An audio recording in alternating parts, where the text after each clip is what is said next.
democracy. Hey, everyone. I got Jared Yates Sexton here. Thank you for joining the Left Hook Substack. You have to join Jared's Substack. If you don't, become a subscriber. I am a child of immigrants, but I'm a terrible capitalist, so I've kept everything for free because I'm a fool. There's no paywalls, but pay what you can. And I invited Jared because I had to talk to someone about this growing beef between Musk and Trump. I wrote a piece yesterday for Zateo, but I really want to talk about how we should exploit it, how people are going to mess this up like Democrats and probably like court Elon. And I want to talk about how this can be and should be exploited by the majority to weaken fascists, weaken MAGA, and weaken the broligarchy. And of course, I have Jared here. And for those of you who are tuning in, Eid Mubarak. I'm dressed like this because today is Eid. It's the second Eid, the Eid al-Adha. So I spent a little bit of time with my family, and I should be off, not doing work, but I am a masochist, Jared. So I had to talk to someone about this. The Musk-Trump brewing conflict. Danielle and I, my co-host of Democracy Ish, if you joined us, Jared and I were praising her. We talked about this and predicted this a day before it happened. And for those who haven't followed, this has been brewing since Friday, last Friday, where Elon showed up probably addicted on drugs, high as hell, with a black eye, and was officially, given his flowers to leave, even though he didn't really leave. There was some brewing tension. Axios reported that he was displeased that the White House would not keep him on beyond his 4-month stay. He was also displeased that Donald Trump did not accept Musk's allies, the head of the NASA administrator. He was also displeased by certain things that were in the bill, the big beautiful bill, which is the billionaire bill that would actually hurt EV companies. And then, as this was brewing, it just came all out as Elon Musk was relentless in his attacks on the bill, called it an abomination. All of a sudden, Jared woke up and cared about the deficit, because, he really cared about the deficit. And then Trump was like, okay, maybe it'll simmer down. And then Trump was in a Oval Office meeting. He was asked about it. He was a little bit more demure. He was like, I don't know why Elon's doing this, He looked very happy. And then while this was happening in real time, Elon was dropping diss tracks on Twitter, more and more and more and more. And then, of course, Trump gets on Truth Social and, of course, can't stop, won't stop, and then becomes an all-out diva fight. And now we have Epstein files, and now we got Musk saying he's going to live longer. Now we got Musk dropping some interesting gems about how Trump wouldn't have won without him. And now it's all-out war. So I ask you, Jared, your take on what we've seen so far, and I hope I've done a good Cliff Notes analysis for those people who haven't caught up with all the nonsense, because you're probably not like us, not masochists. You're living your best life. That was an incredible rundown, man. Thank you. That was it was we did the Muck Rake podcast yesterday, and we had prepared for it. The first segment was about Musk and Trump, how it was getting ready to boil over.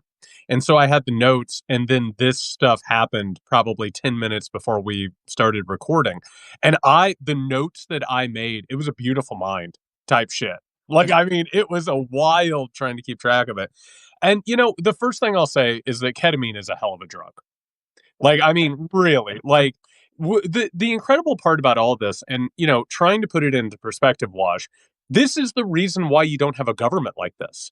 This is the reason why you don't end up in an authoritarian oligarchical tryst, is because within an afternoon, I mean, not only is it like the Republican Party, who even knows where that's going to go at this point, because this was, I described it yesterday as a house of leaves held together by spit. Like, I mean, why disrespect leaves and spit? But the incredible amount of fissures that were involved in this project to begin with, and then on top of it, you have people who are some of the messiest, most unwell individuals ever. You have Elon Musk. I told somebody yesterday, I said, he's going to sober up, and then he's going to have a decision to make, which is, do you double and triple down on what you did during your bender? Or are you going to walk it back and, basically George Costanza it and come in and be like, oh, you guys took that seriously? Oh, that's wild. And what I look at in all of this, and I've been studying authoritarian regimes for years now, this is what happens with authoritarians and oligarchs.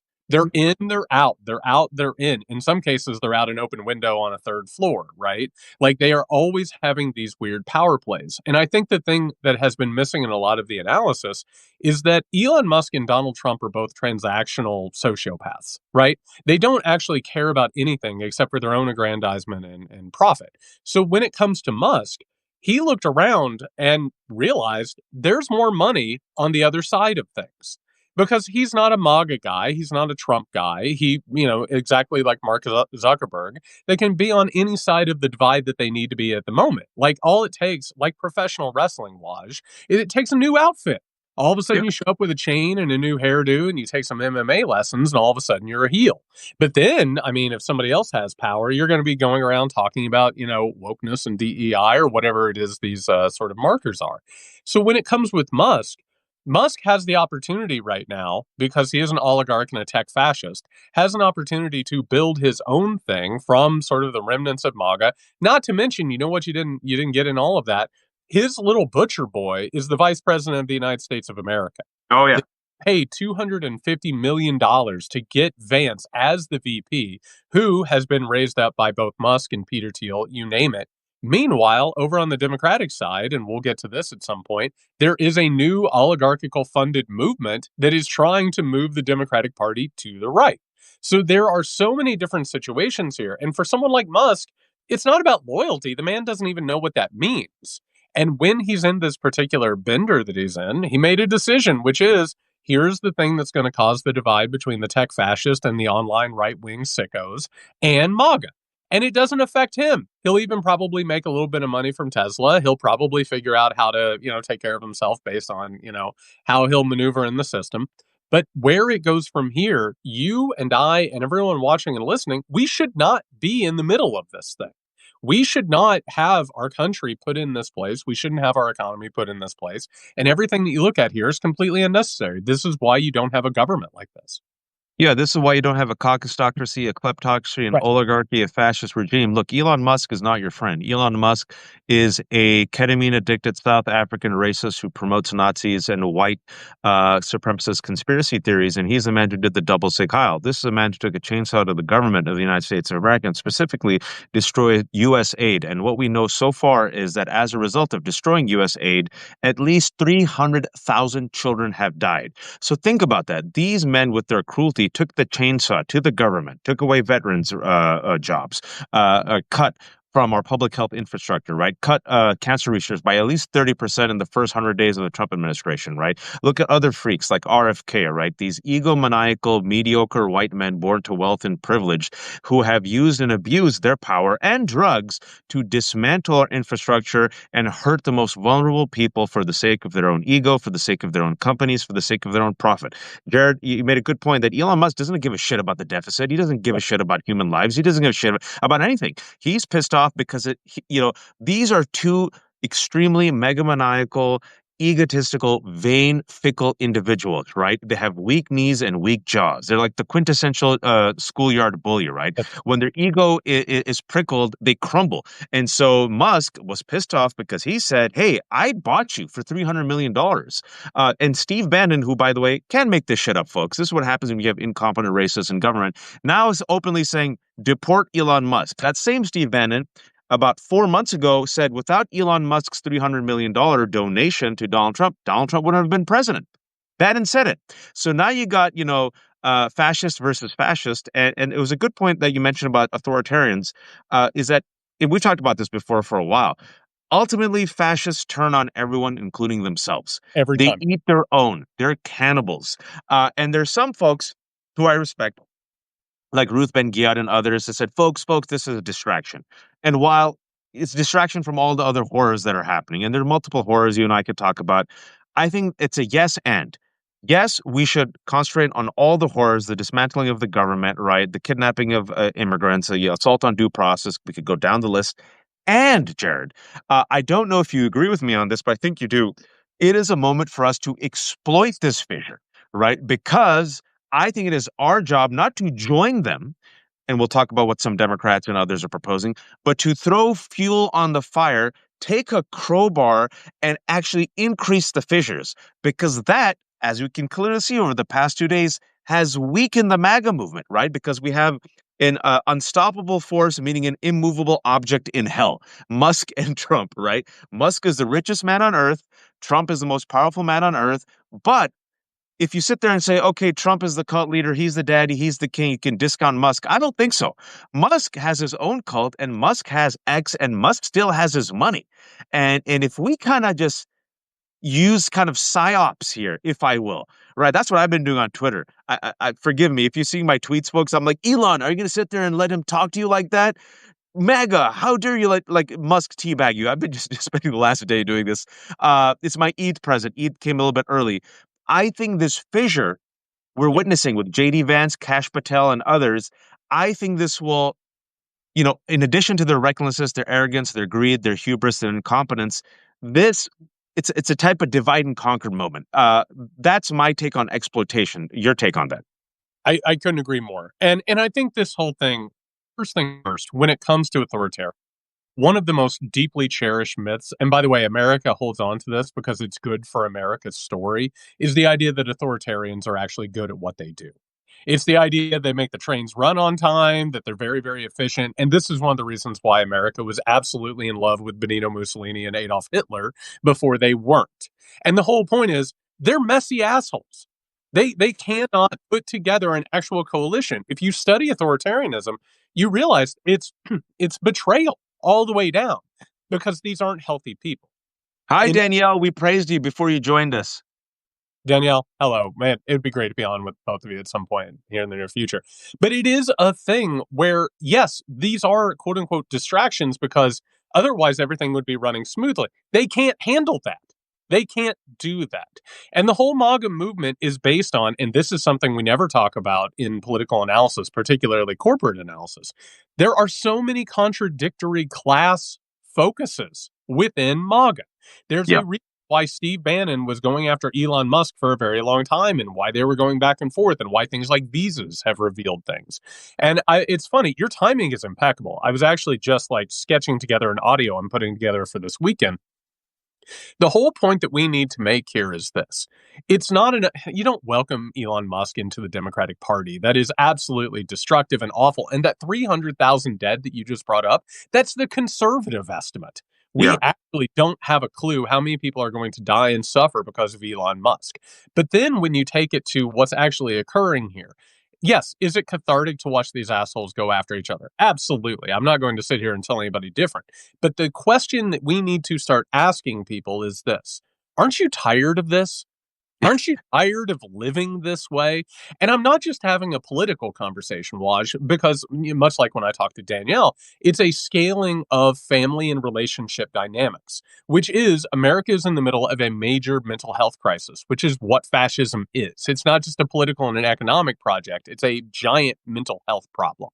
And one of the ways, like, you can't make someone get better, but you can talk to someone about getting better. And one of the biggest questions is, aren't you tired of feeling this way? Yeah. Aren't you tired of living this way? And there is like a really, really important thing at the heart of this, Waj, and they've made it easy. These are two billionaires who are just pissing on each other left and right. Guess what? These are hollow, empty, miserable men. They are Yep. making their shit our problem. And they have been doing that for a very long time, which is one of the reasons why an oligarchy and an authoritarian system doesn't work, never mind the ethical and moral implications. They are making our lives worse because they can't handle themselves, because they're miserable, because they have to hold on to everything. So you have to start being able to ask people, aren't you tired of this? Yep. Why do we have to live like this? And what do you do then? You give them an off-ramp, which is, if we didn't have to deal with this, if we didn't have to deal with a bunch of pissy billionaires who aren't able to handle their shit, what could we have? And I'm not just talking about life before Donald Trump got elected. I'm talking about an America and a world that would be better than the one that we're living in and the one that we lived in before they came around. We could have healthcare. We could have transportation. We could have education. We could have a world where people aren't being killed in genocides and where people around the world don't have to live under the rule of tin pot dictators. But you have to decide to get better first. And this type of thing, this type of a messy situation, it provides clarity.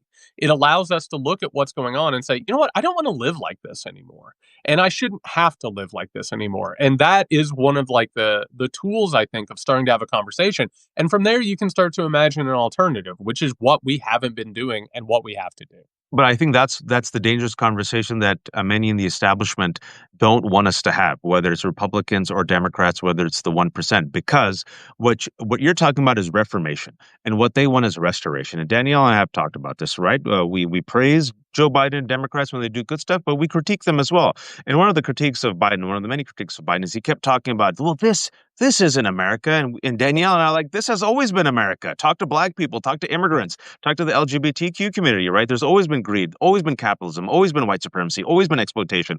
And when Joe Biden and others say, and centrists say, we have to get back to who we were. Well, what we were back in the day wasn't so great for most people. What we always needed was reformation, so this country could actually live up to its professed ideals and the way it projects itself to the rest of the world, right? But that, as you know, Jared, upsets the status quo. It upsets the establishment. It upsets the 1%, right? So they don't want to ask us asking these questions. But why in the F are these billionaires?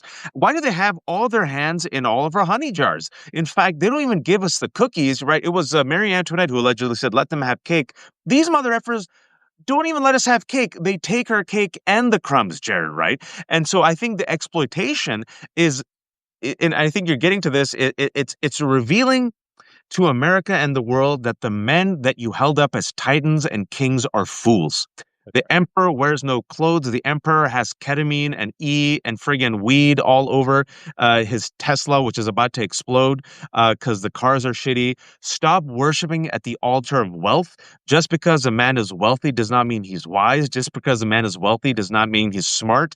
These people, as you can clearly see, are totally unstable, sociopathic, unhealthy, and at the cost of their wealth, what did we get? We got cruelty, we got kids dying, we have a healthcare system that's floundering, we got workers working more than any other worker in the world, taking in less pay, leaving vacation days on the table. So I think it will puncture the myth that we have created, and also Silicon Valley has created, DC has created, New York has created, about wealth and the wealthy white man. And somehow, if you're wealthy, you are chosen by God to be the steward of the human race, right? And all these verbal fellatio, like type of puff pieces on Elon Musk, right? The books written by the Walter Isaacsons, Ian Bremmer last week. I don't know if you saw, I mentioned this in another Substack Live. Ian Bremmer, of all people, said, listen, whatever you might say about Elon Musk being a failure when it comes to Doge, you have to admit he's a fantastic entrepreneur. And then Stephanie Ruhle said, yes, you have to. And I'm like, what the F? No, you don't.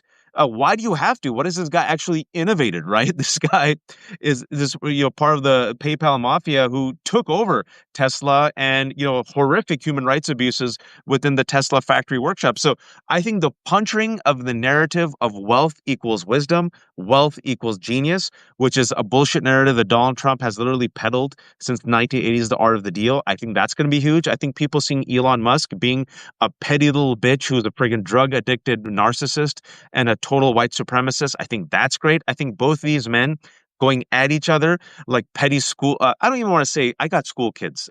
They're good kids. My kids aren't like this. Let's just say petty divas, right?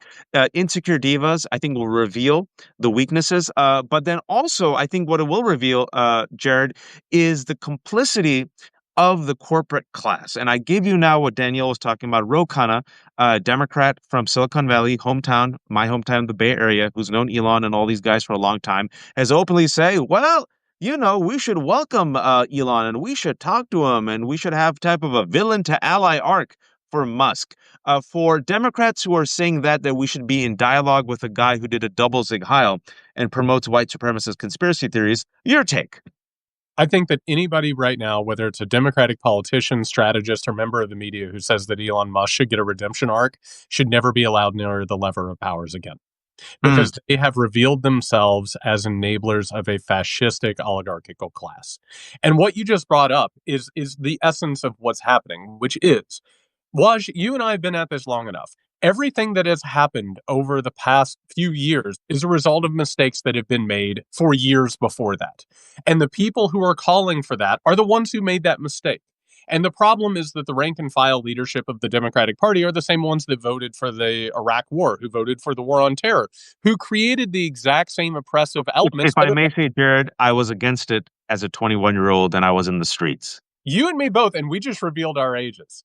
That's where Yes. I got radicalized at that exact same age. And guess what? As a 21-year-old wet behind the ears, I knew it was wrong. But guess what? The Democratic corporate sort of cronies are still in charge of the ship. And what are they afraid of, Waj? Like, look over at the Abundance Welcome Fest. What are they talking about?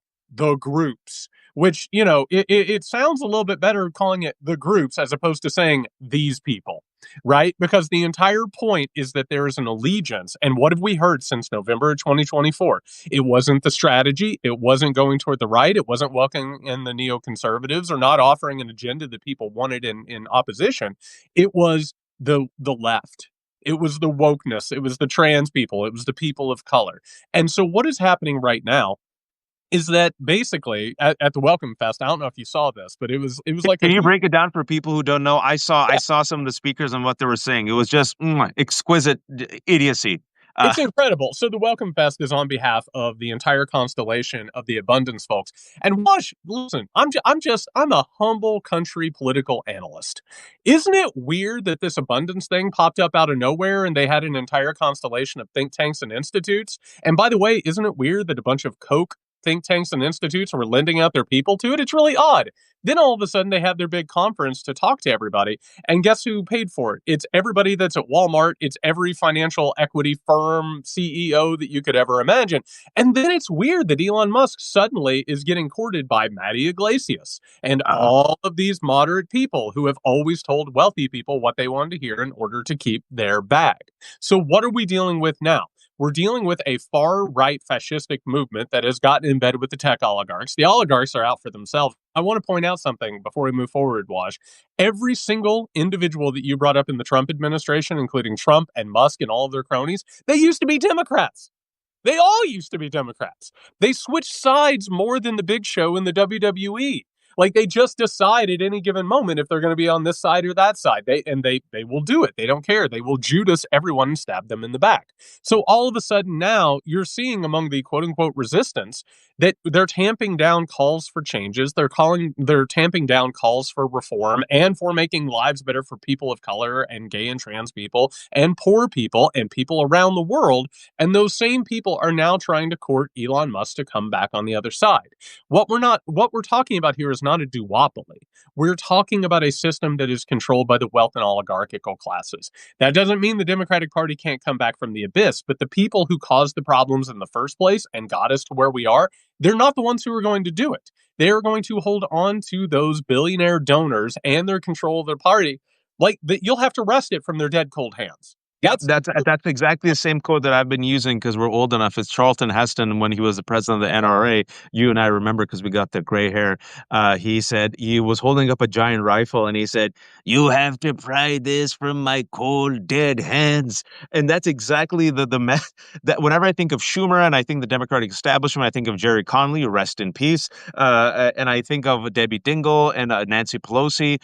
It's that is ultimately the problem that people are not willing to confront is that it is an establishment corporate class of both Democrats and Republicans. It's an incestuous circle. All these people golf together. All these people slept with each other. All these people party with each other, right? These are the people who are deeply, deeply allergic to the word woke. I remember I was in Aspen. I think I was telling Danielle this during our midweek show, and I was telling her how I went and saw Jordan Peterson during his ascent. And I said, all right, let me go hear this guy. And Barry Weiss was interviewing him because, of course, at Aspen. And not blunt rotation, Waj. yeah, yeah, the nightmare blunt Bring me up rotation. right now. And I'm like, all right. And listening to him, it was honestly, I swear, I'm not trying to be. I went and I said, I'm not going to be a hater. I'll listen to him because I noticed the ascent. I'm like, why are people onto this guy? And it was 1 hour rambling. He wasn't that smart, and like he was circuitous. And I'm like, this guy's not that bright. But the people in front of me were the rich, white, wealthy folks eating it up. The few people of color in the room we talked about afterwards were like, that was troubling. And basically, what it was an ideology of supremacy. And what he was talking about was going back to the 1950s when white men were at top. And then also, I remember I was invited. I don't know if I shared this with you. later that day in Aspen in the hotel lobby, a few of those folks said, "Oh, just sit with us," and I'm like, "Cannot resist. Must be fly on the wall. Will sit." And Jordan Peterson was right in front of me, and I kept looking at him, Jared. And I remember I messaged a few of my friends on WhatsApp. I'm like, "Yo, I just met this Jordan Peterson. Not at all impressive. Talked a lot, said little. Basically, garden variety, old." I called him an old masjid uncle, like an old conservative uncle. That's what I got out of it. But he looked unwell. And I said, I looked at him real up close. He looked like a man who was deeply unwell. And then later we found out that he truly was unwell, right? There's a brand new movement that is radicalizing young men led by deeply unwell, egomaniacal people, right? And these people are in bed with the 1%. I remember at that meeting, I'll never forget that we were sitting there. It was during the Me Too and I think BLM movement around there. A billionaire came, and a billionaire said, "I love this guy." I'm like, "Who?" "Jordan Peterson. I fund him and I invite him all the places." I'm like, "What is it about him that you love?" And he goes, "He takes on the Me Too nonsense." I'm like, "What do you mean? Me Too? It's gone too far." I'm like, "Huh." Has it? Harvey Weinstein was not convicted at this time, right? Me Too was just starting off. And then you find Elisa Slotkin, the centrist Democrat this year, folks, right? The Democrat that they actually chose to follow up Donald Trump with his State of the Union address, right? That's the one that the Democratic Party chose to give the address, centrist Elisa Slotkin of Michigan. And she said, Jared, I'm sure you saw 3 weeks ago in Politico, the new war strategy for Democrats is to take on the weak and the woke and adopt the goddamn alpha male energy using right-wing language against their own base. And let's be real, folks. When they're talking about woke, what are they talking about? People who look like me, people who look like Danielle, the blacks, the Latinos, the base of the party, right? That's what they want, folks. And then, Jared, I'm so glad you brought up this abundance movement, the groups, the pronouns, the woke. It's all of us who came out as a collective in 2020 after the George Floyd murder and the BLM protests in record numbers to put Joe Biden in office. Remember that Joe Biden and Democrats talked about white supremacy for the first time, right? Talked about, the 1% for the first time, talked about transgender people. What happened, Jared? They won the effing election. And I think what we're seeing now is this retrenchment, this fear, this backlash, and these centrist Democrats desperately, desperately want to court that Rust Belt white voter named Chet, who drinks real coffee in the real, Rust Belt cafe, wearing the MAGA hat. And I want to tell them, yo, that guy's never voting for you. Why don't you embrace your shadow, which is black? Sorry for my rant. Well, Waj, I mean, just to go ahead and put this in political and historical context, I mean, during the whole DLC Clinton movement, it was a housewife in Dayton, Ohio, who was Oh, social yes. and liberal, but was made uncomfortable by civil rights, right? Because that's what that part of the party has always been going after. Discomfort. And here's the issue with it, though. There's a reason why you and I are doing this on Substack. There's a reason why we're not on a major network having this conversation. Because everything is filtered through the wealth class filter, which is making it known that you are safe to go out there and have a conversation that, maybe touches on a couple of things, but you're never going to actually trouble capitalism or power. Right? Like that's how you get those gigs. That's how a Matty Iglesias, who says nothing, absolutely nothing, gets his bags. And in the midst of all of this, you know what else we're not supposed to bring up, Waj? Because we're supposed to talk about how controversial everything is and how divided we are. If you actually look at the issues that are currently dividing the country, 60, 70, and 80% of Americans agree on these things. Yep. It just so happens that the political filters make us feel like we are so far apart. And who makes sure that that happens? The think tanks and the institutes that are paid for by the wealthy and the oligarchs. They're the ones who create all these fake controversies and all of that. And here's the point. The Democratic Party right now, particularly the corporate Democrats, they're very excited about this abundance thing, Waj. Have you met a single human being who wants to vote for this? I have you cannot make something into a thing. It reminds me of That's what they're Invisible trying Cola. to do. They're trying to create a platform that doesn't have a base. And they're trying to ignore the base, and it's basically a ransom situation. What are you going to do? Vote for the Republicans? It's been like that since That's it. 2016, Yeah. 2020, and 2024. And matter of fact, it goes back even to like I listen. You and I were talking about our years, and let's just go ahead and imagine a time when we didn't have gray hair. It was that way back in 2004 when George W. Bush should have been defeated, and they should have stood against the Iraq War. And Howard Dean was too far left, right? And they had to go with somebody who had voted for the war. The entire point is the Democratic Party has not been made to respect their base. And as a matter of fact, in the conversations and organizing that I'm having off of these types of live streams, one group after another that has shown up and quote unquote voted blue no matter who, they're being vilified. They're Yep. being told that they're too loud. And I keep thinking about Ezra Klein when he was announcing his whole thing. It was in the post-mortem of the 2024 election. He kept talking about how he would be in meetings, Waj, and there would be someone there at the desk who was a person of color. And I believe the quote, I'm going to butcher this, is, "Why is everyone listening to her? What is it about this person?" And the whole thing that we're talking about is that they want to stay away from anything that would destabilize the status quo. And the restoration is exactly what a lot of these people are looking for. And we all know that the antidote to authoritarianism is an alternative to Yeah. authoritarianism. And the vast majority of Americans actually agree on where our politics and our future should go. It just so happens that the lens, not just Republicans and Democrats, but the wealth class, which controls all modes of communication, save for the ones that we're using right now, they will not let that conversation take place. Instead, it has to be passion plays that are about Trump and Musk and who's in and who's out and who does this and who does that. But the whole point is that the vast majority of Americans actually agree on what needs to happen. It's whether or not there's going to be the courage and sort of the ethical and moral courage to make those things happen. I want to bring some data points to back up what you were saying. In 2024, for example, the base, and we know this now from the YouGov polls, the reason why a lot of Democrats, it wasn't just Muslims and Arabs, a majority of Muslims and Arabs actually did vote Gaza. for Kamala Harris. It was Gaza. Gaza. And they kept telling you Gaza, it's genocide, among other things, right? And the YouGov poll showed that a reason why many Democrats who voted for Biden in 2020 decided to sit out was because the Democratic Party folks literally told its own base, "Shut the f up. You're going to vote for me We have or Trump." election. Yeah, shut up. Yep. Shut up Yep. and get in line, Yep. and you shut your mouth. And you Latinos, you're not going to vote for Trump. He's going to deport you. You Muslims, you're gonna, it's going to be worse. And you know what people said? Like, nah, I'll sit out. And then what we also found out, I was in Michigan a couple of weeks ago. I've shared this on some of these Substack lives, is sadly, my brown peoples, 80% of those people voted for Trump. But someone from that community talked to me afterward and said 80% of those people that voted for him, easily switchable. Easily switchable. So then I said, why the hell did they vote for Trump? And this is what he said. Democrats in Michigan kicked us out of meetings. They wouldn't even talk to us. And you know what Donald Trump did? And it's totally cynical and it's performative, but it's politics. He sent Richard Grenell and others to meet with these Muslims. He sent people to talk to them. So people said, okay, Trump, going back full circle, is transactional.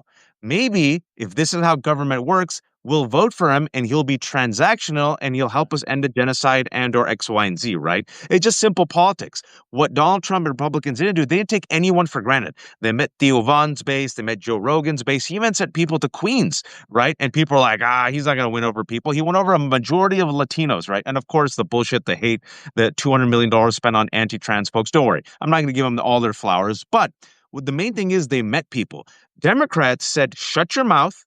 Yep. You're going to vote for exactly what we're going to tell you to vote for. You're begging us to have a Palestinian speaker at the DNC to hold hands with the Jewish speaker who was, Rose Goldberg Poland, the mother of, unfortunately, the Israeli hostage who was killed, who gave an amazing speech that we all loved, right? Can you imagine if a Palestinian speaker, who, by the way, offered herself to give that same speech, said the exact same sentiment, Jared, held her hand, would not that have been a win? And even now, with these massive attacks on immigrants and pro-Palestinian students, you've seen a mouse fart from the Democratic establishment because they're like, oh, this might be bad politics for us.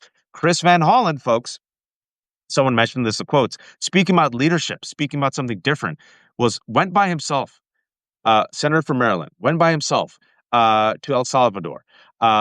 Everyone should have joined him. I kept saying that. At least 10 senators should have joined him. He went by himself, said, I'm going to get proof of life from Abrego Kilmar Garcia. It was forced to be in the news.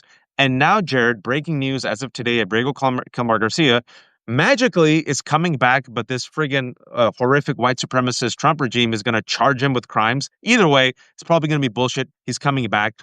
Abrego Garcia was in the news, folks, for 2 weeks as a result of what a few Democrats, progressives, and Senator Van Hollen did.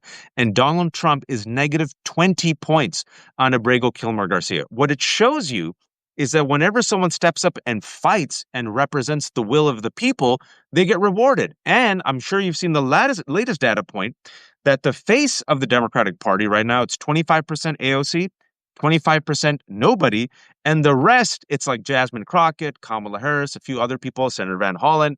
Nowhere in there is it Alyssa Slotkin. Nowhere in there is it centrist, Fetterman, Manchin. No Yeah. one, no, So yeah, Debbie Dingell.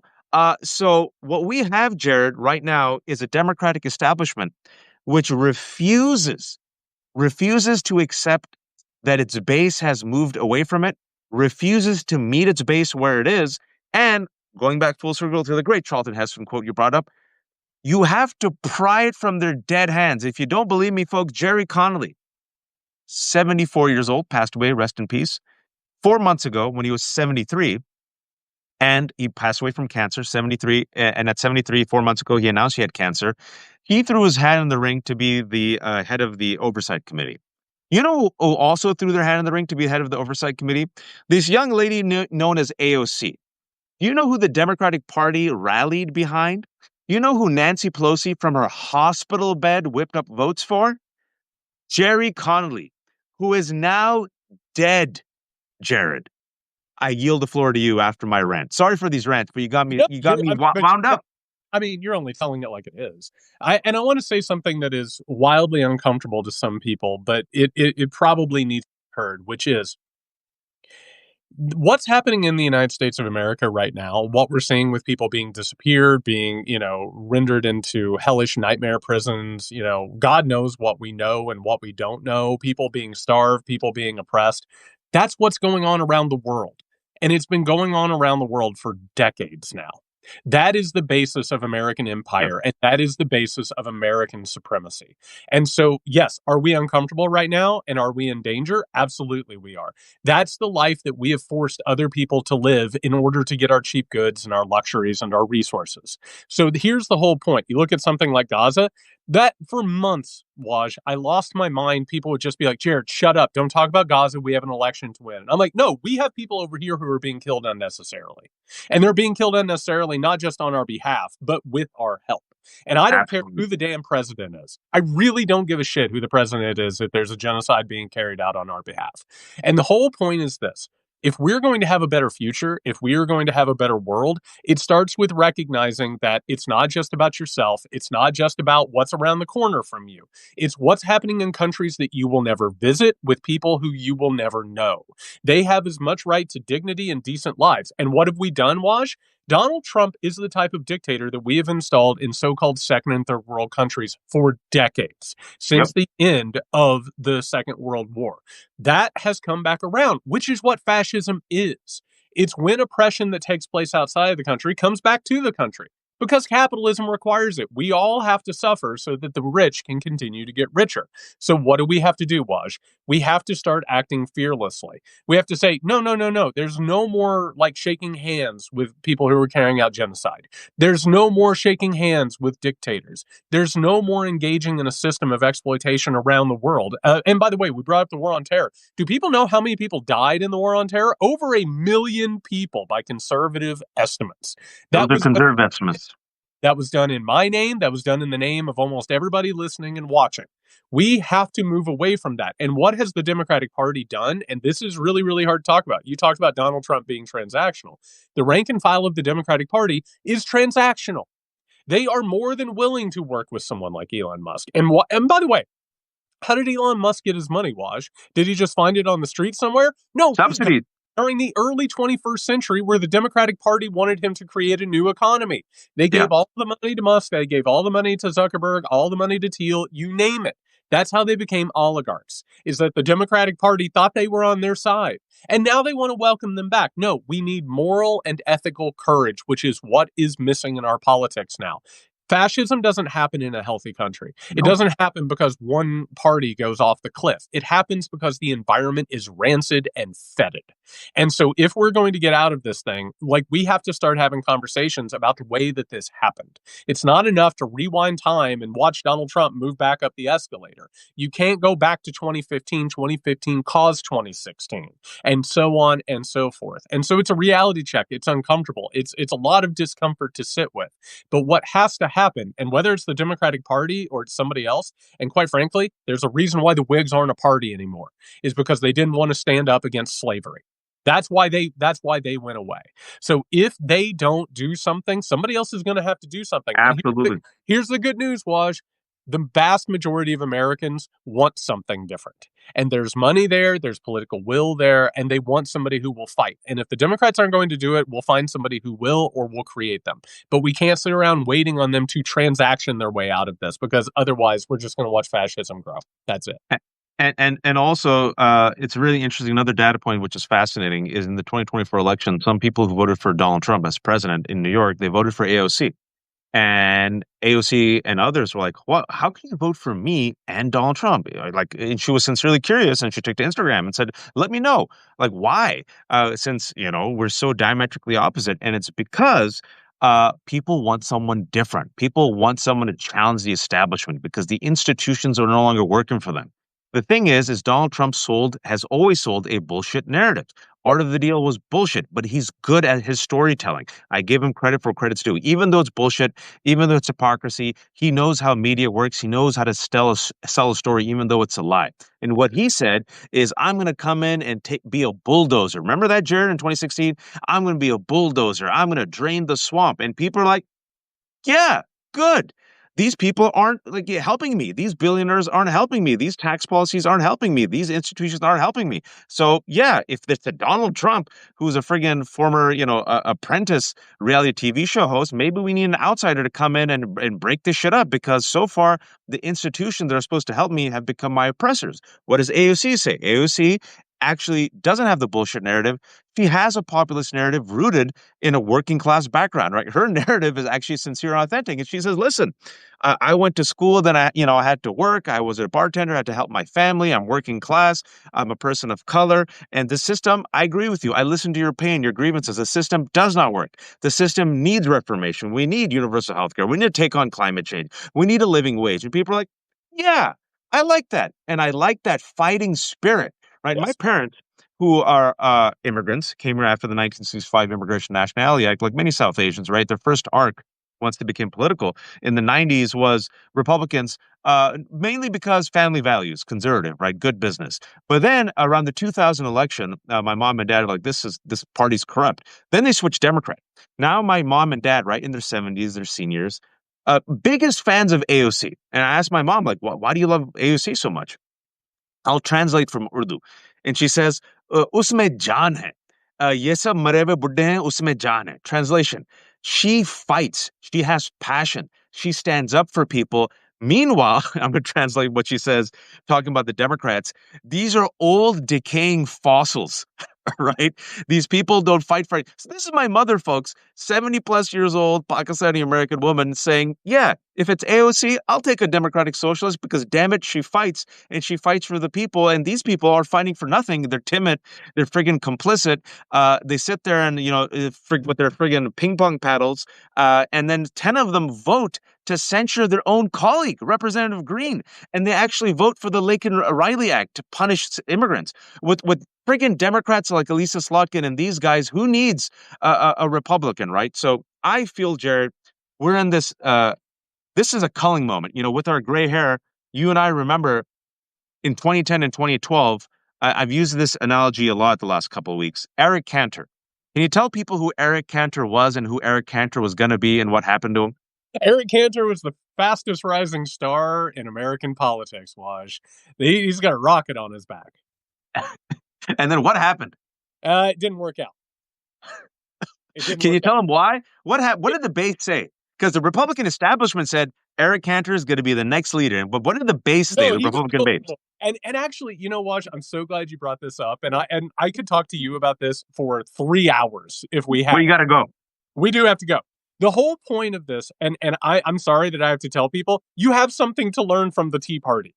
You have something to learn from a movement that shifted the paradigm of one of the major parties. You have someone like an Eric Cantor who was supposed to, I mean, every list. He was on every list. He's the next big thing. I don't even know what Eric Cantor, I assume he's working for a lobbying group, right? Probably. Like, He's fine. He's doing he's well. on They all do well. about him. But the entire point is we can't just sit around waiting on this stuff. That's the issue. We can't just watch this as a spectator sport. We have to create a movement in our own lives that says, I'm not going to transaction this stuff anymore. I'm not going to deal with this. I'm not going to watch as people are killed in my name. I'm not going to engage in a society that is oppressive and exploitative. You can change the Democratic Party, and if the Democratic Party refuses to change, you figure something else out.